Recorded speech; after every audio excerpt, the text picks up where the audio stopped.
All right, hello everyone. Welcome to today's mini lesson on Premiere Pro. Today we're going to talk all about the pen tool. We talked previously about keyframes and how to do stuff like that. And probably one of your most common things you're going to be doing is kind of doing some dip to black type transitions or playing with, in other words, either playing with audio or video levels in some way. Keyframes work great. You can add your keyframes up here.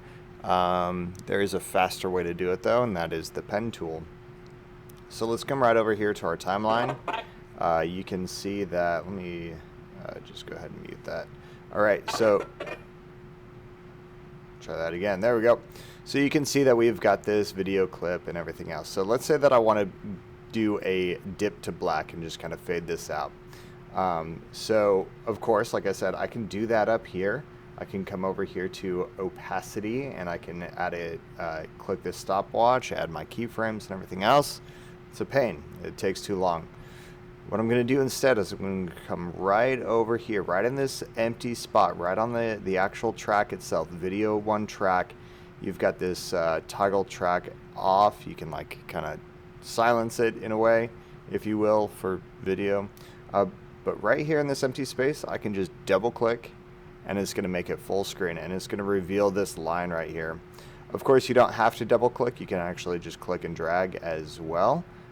So there is that option. And of course, you can do this with audio. So I'm going to do this for both audio and my video tracks. So here I am.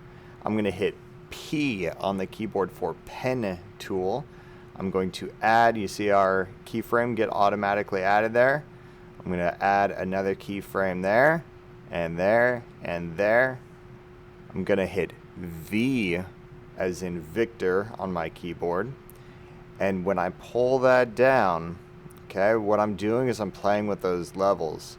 So now not only am I going to have a dip to black, there it goes, but my audio levels are also going to slowly fade out. So basically that's what I'm doing there.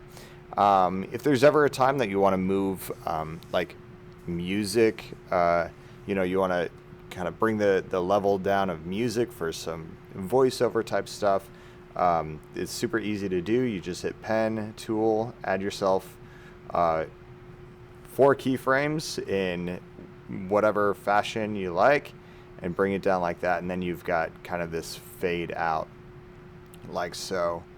Of course, I'm muted, we can't hear that. If the transitions are too long or too short, you can always play with the distance between those keyframes and they'll work accordingly. One last thing, of course, what you're doing, you're not adding a dip to black. This is not a dip to black.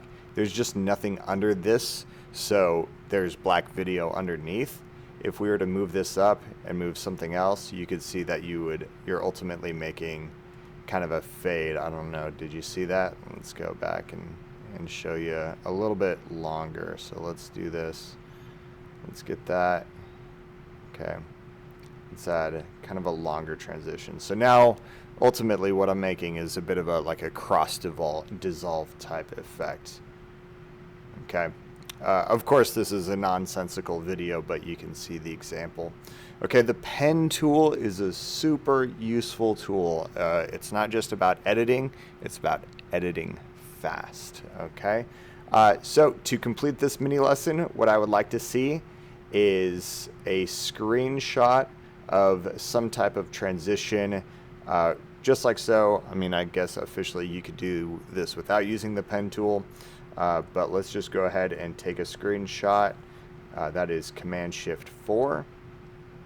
Something of the nature, just to prove that you watched this and learned all about the pen tool. Thanks for watching.